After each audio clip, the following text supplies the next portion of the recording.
Assalamualaikum warahmatullahi wabarakatuh. Salam sejahtera untuk kita semuanya.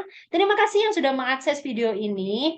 Video ini adalah video pembelajaran akuntansi yang saya buat dengan dua tujuan. Yang pertama adalah untuk mengikuti video pembelajaran kompetisi yang diselenggarakan oleh Unipma Madiun dan sekaligus untuk men-sharingkan ilmu akuntansi untuk mahasiswa bahkan termasuk non mahasiswa ya di seluruh Indonesia.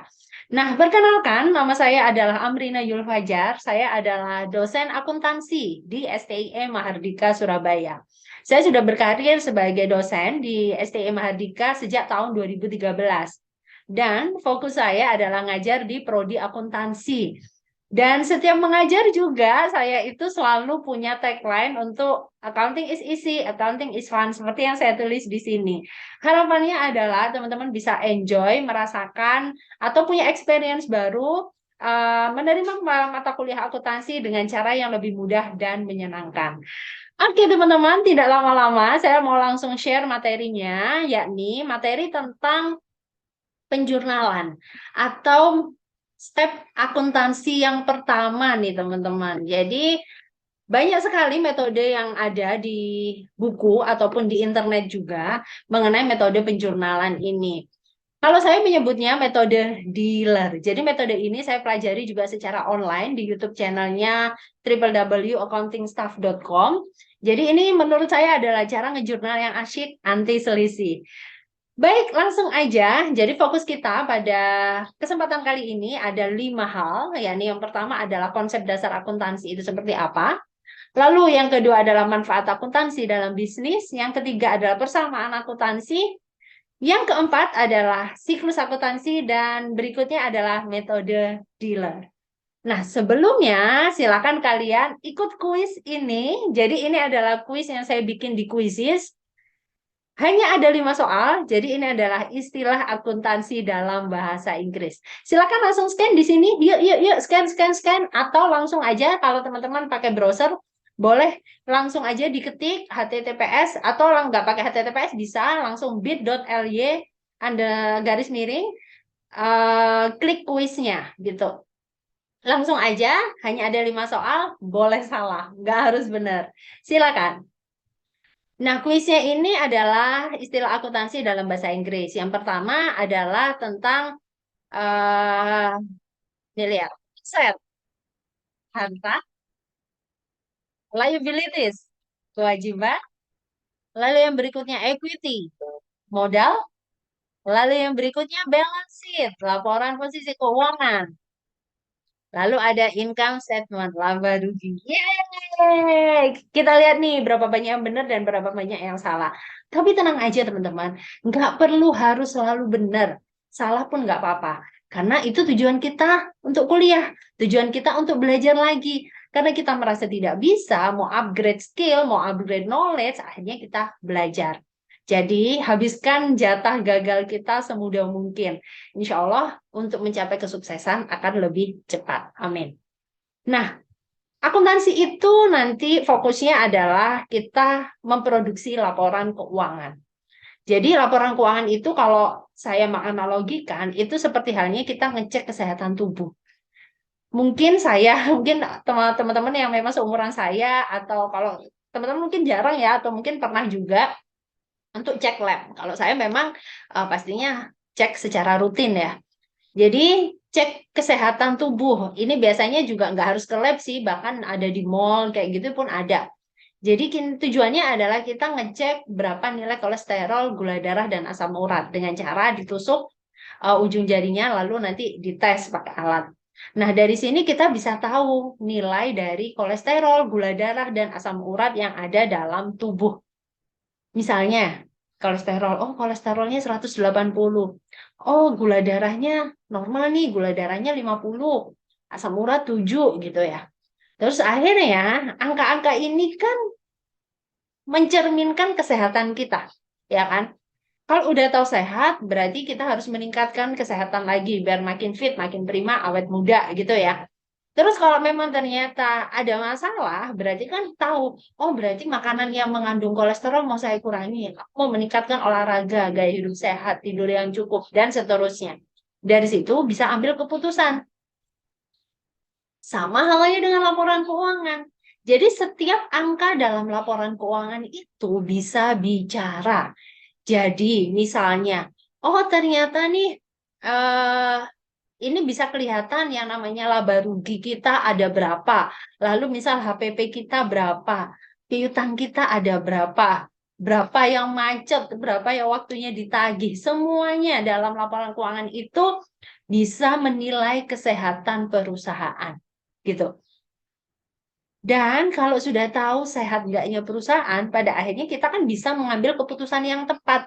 Jangan sampai yang namanya ngambil keputusan untuk perusahaan itu berdasarkan kira-kira. Contohnya gini, oh aku besok mau beli, bulan depan aku mau beli mesin untuk perusahaan 10 unit. Terus pakai dasar apa? Kayaknya cukup kok uangnya. Hah? Masa mau beli mesin pakai dasar kayaknya? Kan nggak mungkin. Jadi pastikan itu tidak terjadi dalam perusahaan atau bisnisnya kalian nantinya.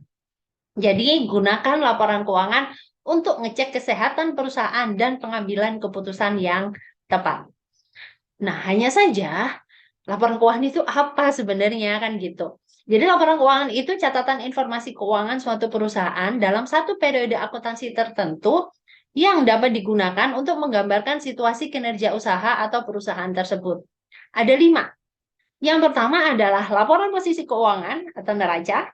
Lalu yang kedua adalah laporan laba rugi. Yang ketiga laporan perubahan ekuitas. Yang keempat laporan arus kas. Dan yang kelima adalah catatan atas laporan keuangan. Nantinya kita akan belajar semuanya satu persatu di video pembelajaran ini. Pastikan kalian stay tune terus dan gak ketinggalan satu pun dari materi yang saya share. Oke? Lah, pertanyaan pentingnya adalah bagaimana cara bikin laporan keuangan? Nah, disinilah peran ilmu akuntansi itu dibutuhkan. Jadi, meskipun banyak software sudah ada yang canggih-canggih, name it lah ya, apa namanya, ada Journal ID, Accurate, Myop, dan lain-lain. Mereka itu software yang mana masih perlu manusia untuk inputnya. Yang mana ketika sudah memproduksi laporan, masih butuh analisa manusia. Dan masih butuh juga pengambilan keputusan oleh manusia. Jadi pastikan di tahun-tahun kita, karena kita sekarang sudah di industri 5.0 ya, pastikan kita sudah benar-benar berdampingan dengan semua teknologi. Sehingga kita nggak lagi mengerjakan semuanya manual. It's okay. Profesi kita tidak akan tergeser, percayalah. Pastikan kalian punya creative thinking atau pemikiran kritis dan bagaimana cara membuat keputusan yang tepat. Modal itu aja, kalian bisa bertahan mau zaman berubah kayak gimana pun. Percaya itu. Jadi, pastikan kalian, nah kalau misal gini, berarti kalau sudah ada software, nggak perlu ini dong, nggak perlu belajar akuntansi. Nih. Pasti masih perlu. Jadi, tujuan kita mau ngambil keputusan, kita harus tahu basicnya. Karena mau secanggih apapun softwarenya, itu bisa ada kesalahan dari human-nya. Masih ada kesalahan, misalnya nanti punya staff accounting, harus dicek nih kerjaan staff accounting-nya sudah betul betul atau enggak. Bisa aja dia salah input, ya kan? Jadi, kalau kita nggak tahu dasarnya, nanti kita nggak ngerti kesalahannya ada di mana. Jadi sebenarnya akuntansi itu apa? Kan gitu ya. Jadi akuntansi itu menurut definisi dari para ahli, ada saya ngambil 3 aja ya. Bukan berarti yang lain itu salah, tapi saya 3 aja yang saya ambil untuk mempersingkat waktunya juga. Yang pertama dari Warren, ini buku akuntansi saya tahun 2005 dulu waktu kuliah di Universitas Brawijaya. Bukunya tebal banget teman-teman. Saya nggak ngerti kalau teman-teman pakai apa atau masih pakai Warren atau buku-buku yang lain. Karena hampir semua buku akuntansi yang ada sekarang itu semuanya bagus gitu. Jadi kalau Warren ini di sini mendefinisikan mendefinisikan akuntansi maksud saya sebagai sistem informasi yang memberikan laporan kepada pihak-pihak berkepentingan mengenai kegiatan ekonomi dan kondisi perusahaan. Lalu ada FASB, Financial Accounting Standard Board, itu menyatakan bahwa akuntansi adalah kegiatan jasa yang fungsinya menyediakan informasi kuantitatif yang kemudian dipakai untuk pengambilan keputusan ekonomi.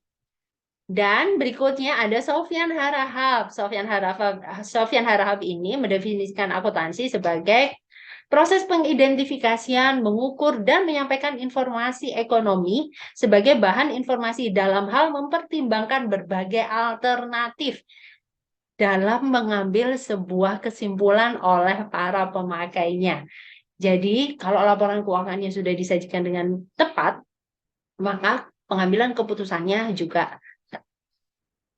Nah, kita masuk ke siklus akuntansi. Nah, ini mungkin teman-teman sudah ada beberapa yang sudah tahu, ada yang enggak. Saya paham sekali dalam satu kelas biasanya itu heterogen. Jadi, ada yang memang dulunya SMA atau SMK-nya sudah belajar akuntansi, tapi ada yang juga enggak. Atau mungkin ada anak IPA atau ada anak bahasa, di mana pengetahuan mengenai akuntansinya juga sangat minim. Itulah kenapa saya titip pesan juga untuk teman-teman. Kalau memang ilmu akuntansinya dirasa lebih unggul dibandingkan teman-temannya, sharing dong ke teman-temannya. Jadi at least bisa merata gitu ya. Nah, mungkin yang sudah belajar akuntansi di sekolah sebelumnya itu sudah paham mengenai siklus akuntansi ini. Tapi mungkin yang baru belajar bisa jadi baru tahu kali ini. Jadi siklus akuntansi sebelum memproduksi laporan keuangan itu ada dasar awalnya. Jadi ada yang namanya transaksi. Jadi dari bukti transaksi dicatat dalam jurnal, dicatat dalam buku besar, dikelompokkan di buku besar, lalu menyusun neraca saldo, lalu ada penyesuaian, laporan keuangan, dan jurnal penutup. Beberapa referensi lain biasanya ada neraca saldo setelah penyesuaian atau apapun itu. Semua referensi betul, teman-teman. Ini saya buat versi yang paling umum dan versi yang paling singkat aja. Intinya adalah penjurnalan harus didasarkan pada transaksi dan setiap transaksi harus ada buktinya. Jangan sampai di bagian accounting itu menjurnal transaksi tapi tidak ada buktinya. Itu tidak diizinkan pastinya. Nah, seakhirnya kita masuk ke pencatatan, proses pencatatannya. Ini contoh sederhananya. Jadi ada transaksi, ada seorang pembeli bertransaksi, lalu ada keluar bukti transaksi, dan bagian accounting melakukan penjurnalan. Tapi ada beberapa yang langsung penjurnalannya langsung by system. Apapun itu konsepnya, sama aja, semuanya benar. Intinya kenapa ini terpisah? Karena ceritanya kan akuntansi itu kan penuh dengan asumsi ya. Nah, ini asumsinya adalah transaksi ini metode pembayarannya kan banyak ya. Apalagi di zaman now ya, zaman sekarang tuh ada pembayaran melalui OVO, GoPay, Dana, ShopeePay, apapun itu. Belum lagi yang gesek, ada yang pakai kredit card, debit, QRIS, apapun itulah banyak sekali. Sehingga bagian accounting itu sangat perlu untuk merekonsiliasi pendapatan yang real gitu. Jadi itulah kenapa ya dalam cerita ini terpisah fungsinya. Karena kan metode pembayarannya kan banyak banget gitu kan. Jadi harus benar-benar direkonsiliasi.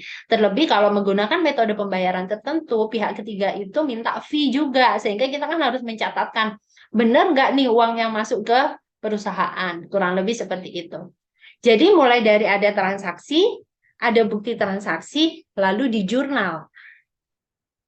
Nah, ngejurnal ini harus paham yang namanya persamaan dasar akuntansi terlebih dahulu, teman-teman. Jadi, ini adalah alasan kenapa kuisnya tadi pakai bahasa Inggris. Karena gini, teman-teman. Akuntansi ini pembuatan laporan keuangan lah ya fokusnya.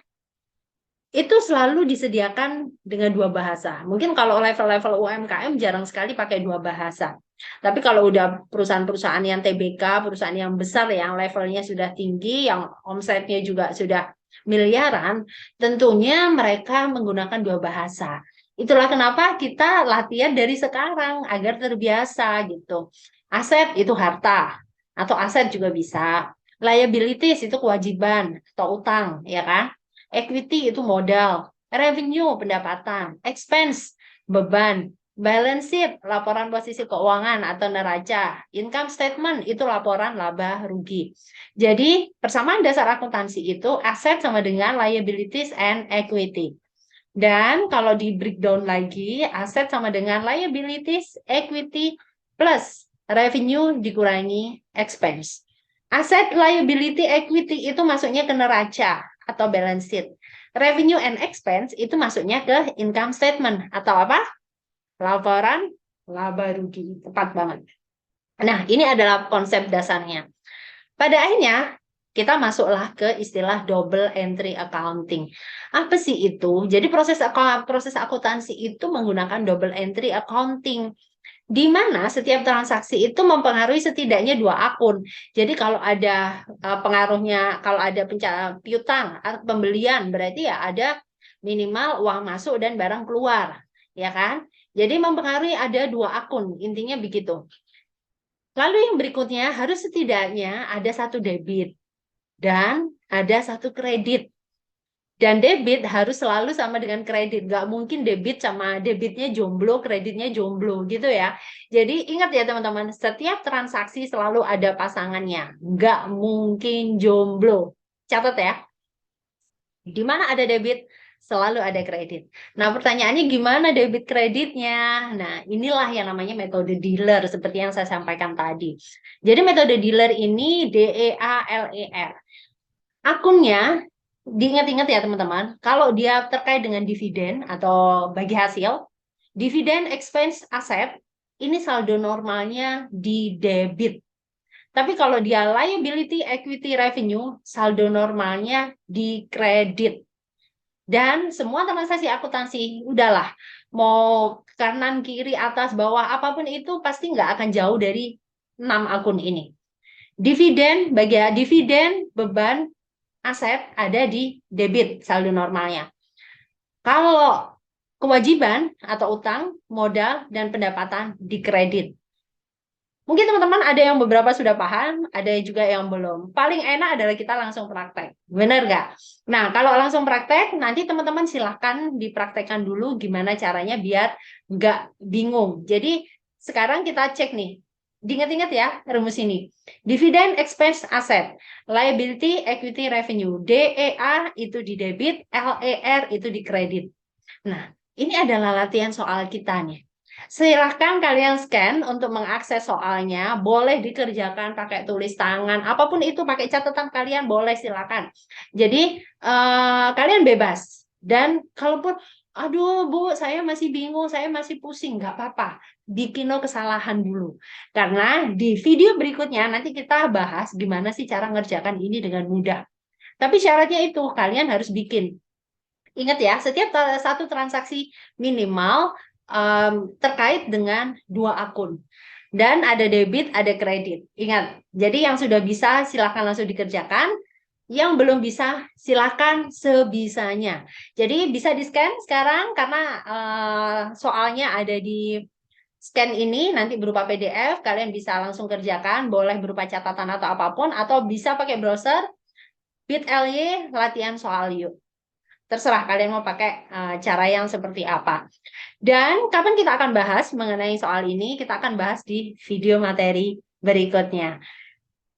Oke teman-teman, untuk chapter ini sampai di sini dulu. Ini adalah data pribadi saya. Ada nomor ini IDN saya, Instagram saya. Jangan lupa di-follow. Pastikan kalian nanti cerita apa yang sudah dipelajari dari materi saya pada kali ini. Nomor WhatsApp, jadi kalian kalau membutuhkan mengakses materi silakan WA ke nomor ini. Jadi nanti materi ini karena ini berupa PDF, nanti saya akan share ke teman-teman sehingga teman-teman bisa belajar. Dan jangan lupa mengerjakan tugasnya. Kalau sudah mengerjakan tugasnya, nanti kita langsung bahas di materi kita berikutnya. Itu aja teman-teman. Terima kasih yang sudah join. Kita ketemu lagi di kesempatan berikutnya. Semoga kita masih bisa membahas latihan soal sebanyak-banyaknya. Ingat, kalian harus yakin dan percaya bahwa akuntansi itu mudah dan menyenangkan. Saya akhiri, wassalamualaikum warahmatullahi wabarakatuh. Sampai jumpa.